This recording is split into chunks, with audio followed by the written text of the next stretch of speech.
Sejam todos bem-vindos ao canal Estudos da Doutrina Espírita. Estamos abordando reflexões de Allan Kardec e a introdução do Livro dos Espíritos. O Espiritismo seria uma fábrica de loucos? A mediunidade poderia produzir a loucura? O quanto que a interferência dos espíritos podem ser responsabilizadas pelos acometimentos dos suicídios. Muitos detratores buscaram, nesses campos de advertência falsa acerca da doutrina, para atacar Allan Kardec. Vejamos o que ele tem para dizer a respeito disso. Acompanhe comigo. É a introdução número 15. Há também pessoas que veem perigo por toda parte e em tudo o que não conhecem. Daí a pressa com que, do fato de haverem perdido a razão, alguns dos que se entregaram a esses estudos tiram conclusões desfavoráveis ao Espiritismo. Como é que homens sensatos enxergam nisto uma objeção valiosa? Não se dá o mesmo com todas as preocupações de ordem intelectual que empolguem um cérebro fraco? Quem será capaz de precisar quantos loucos e maníacos os estudos da matemática, da medicina, da música, da filosofia e outros têm produzido? Dever-se-ia, em consequência, banir esses estudos? Que prova isso? Nos trabalhos corporais, estropiam-se os braços e as pernas, que são os instrumentos da ação material. Nos trabalhos da inteligência, estropia-se o cérebro, que é o do pensamento. Mas, por se haver quebrado o instrumento, não se segue que o mesmo tenha acontecido ao espírito. Este permanece intacto, e desde que se liberte da matéria, gozará, tanto quanto qualquer outro, da plenitude das suas faculdades. No seu gênero, ele é como homem, um mártir do trabalho. Então, logo de cara, Allan Kardec está trazendo a sua experiência para demonstrar que existem elementos diferentes na constituição do universo. O espírito é um elemento e o corpo físico é outro elemento. E pela sua experiência mediúnica de observação, ele está nos dizendo que o espírito independe da matéria. Então ele pode estar jungido a um corpo físico de carne limitado, mas suas faculdades permanecem as mesmas, com toda a sua conquista de experiência. E isso ele observou das comunicações e dos relatos dos espíritos que passaram por provações nesse sentido. Ele está trazendo a sua experiência. Todas as grandes preocupações do espírito podem ocasionar a loucura. As ciências, as artes e até a religião lhe fornecem contingentes. A loucura tem como causa primária uma predisposição orgânica do cérebro, que o torna mais ou menos acessível a essas impressões.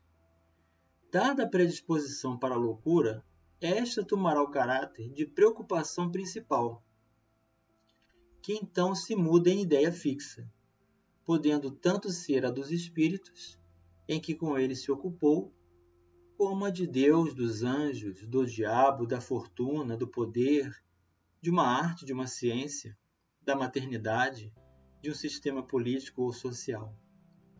Provavelmente o louco religioso se houvera tornado um louco espírita. Se o espiritismo for a sua preocupação dominante, do mesmo modo que o louco espírita o seria sob outra forma, de acordo com as circunstâncias. Então vejamos que a loucura é uma predisposição orgânica, é uma doença física que pode ser constatada pelos médicos.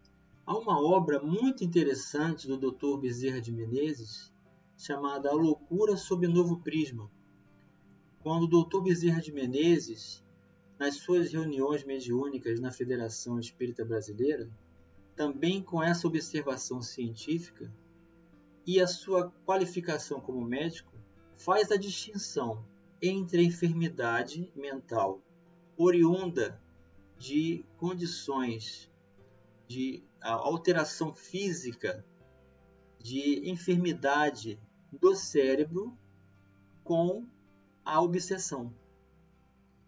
Então, é algo muito delicado, é um liame que estabelece-se por uma linha muito tênue da diferença da loucura por origem de uma indisposição orgânica, de uma moléstia cerebral, dos processos morais de intervenção dos espíritos em comunhão com os propósitos de simbiose que se estabelece por retificação natural da vida. Reconcilia-te mais depressa com o teu inimigo enquanto estás a caminho. Então, já é um outro argumento para nos consolidarmos diante dessa falsa acusação de que o Espiritismo seria uma fábrica de enfermidades. Digo, pois, que o Espiritismo não tem privilégio algum a esse respeito. Vou mais longe. Digo que, bem compreendido, ele é um preservativo contra a loucura. Entre as causas mais comuns de sobreexcitação cerebral, devem contar-se as decepções, os infortúnios, as afeições contrariadas, que ao mesmo tempo são as causas mais frequentes de suicídio. Ora, o verdadeiro espírita vê as coisas deste mundo de um ponto de vista tão elevado. Elas lhe parecem tão pequenas, tão mesquinhas, a par do futuro que o aguarda. A vida se lhe mostra tão curta, tão fugaz, que a seus olhos as tribulações não passam de incidentes desagradáveis no curso de uma viagem. O que em outro produziria violenta emoção, mediocremente o afeta. Demais ele sabe que as amarguras da vida são provas úteis ao seu adiantamento, se as sofrer sem murmurar, porque será recompensado na medida da coragem com que as houver suportado. Suas convicções lhe dão, assim, uma resignação que o preserva do desespero e, por conseguinte, de uma causa permanente de loucura e suicídio. Conhece também, pelo espetáculo que as comunicações com os espíritos proporcionam, qual a sorte dos que voluntariamente abreviam seus dias, e esse quadro é bem de molde a fazê-lo refletir. Tanto que a cifra muito considerável já excede o número dos que foram detidos, em meio desse declive funesto. Este é um dos resultados do Espiritismo. Riam quanto queiram os incrédulos. Desejo-lhes as consolações que ele prodigaliza a todos que se han dado ao trabalho de lhe sondar as misteriosas profundezas. Então, Allan Kardec está nos convidando a sondarmos as profundezas da complexidade da doutrina espírita, que se torna simples com a chave do entendimento da distinção do elemento espiritual do elemento material. Eis a filosofia espiritualista que une o elemento espiritual ao elemento material, fazendo então a sua interdependência, mostrando-nos que a origem não é a formação do corpo físico de carne da criação do espírito, pois o espírito antecede e já existe antes do corpo físico ser gerado. E a imortalidade é a propriedade que dá essa continuidade. Então, vemo-nos como passageiros de uma viagem com alguns incidentes ao longo da vida que vai nos proporcionar sempre a segurança, sempre a estrutura de convicção, sempre o equilíbrio, tirando das adversidades e da dor proveito para o nosso crescimento. Eis a profilaxia contra a loucura e o suicídio. Cumpre também colocar entre as causas da loucura o pavor, sendo o do diabo já desequilibrou mais de um cérebro. Quantas vítimas não têm feito os que abalam imaginações fracas com esse quadro, que cada vez mais pavoroso se esforçam por tornar, mediante horríveis pormenores. O diabo, que significa o opositor, dizem, só mete medo às crianças, é um freio para fazê-las ajuizadas. Sim, é do mesmo modo que o papão e o lobisomem. Quando, porém, elas deixam de ter medo, estão piores do que antes. E para alcançar-se tão belo resultado, não se levam em conta as inúmeras epilepsias causadas pelo abalo de cérebros delicados. Bem frágil seria a religião se, por não infundir terror, sua força pudesse ficar comprometida. Felizmente, assim não é. de outros meios dispõe ela para atuar sobre as almas. Mais eficazes e mais sérios são os que o Espiritismo lhe faculta, desde que ela o saiba utilizar. Ele mostra a realidade das coisas e só com isso neutraliza os funestos efeitos de um temor exagerado. Então estamos aqui diante da proposta de educação pelo terror.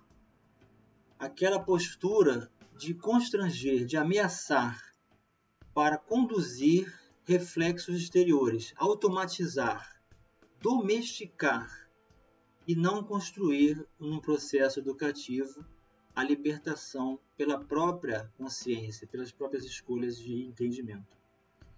Então, toda essa cultura de ameaça, de terror, de temor sobre supostas lendas que venham a trazer limitações para controle que muitos dos nossos antepassados e até hoje realizam, esse tipo de postura também chegou à religião. Então, essa criação da ideia de um ser terrível que vai ameaçar, que vai condenar para sempre, isso provocou muito mais afastamentos e incrédulos quando a criança se torna adulta e passa a raciocinar e ver tudo nisso uma fantasia.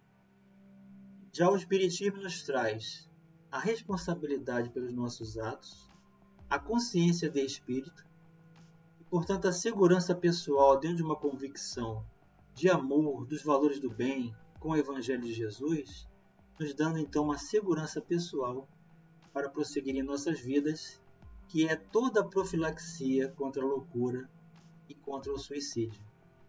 Então vamos encontrar no sentido de vida, de espírito, nos caminhos libertadores dos ensinamentos do Cristo, para jamais nos permitirmos aos desajustes, dos excessos, dos vícios, das ilusões, e muito menos nos permitir a realizar esse tipo de ação contra si mesmo e contra as leis de Deus, que é o suicídio. Vamos viver no bem, com a luz do amor do Evangelho, alcançando a alegria cristã em nossas vidas. Então continuem acompanhando toda essa proposta de construção do entendimento do surgimento da doutrina espírita que estamos realizando com você aqui no canal do YouTube, aqui no blog pessoal do Facebook, para que mais pessoas possam cada vez mais compreender essa doutrina libertadora oferecida pelos mensageiros de Jesus, auxiliando-nos nesse processo de entendimento. Um grande abraço e até o próximo vídeo.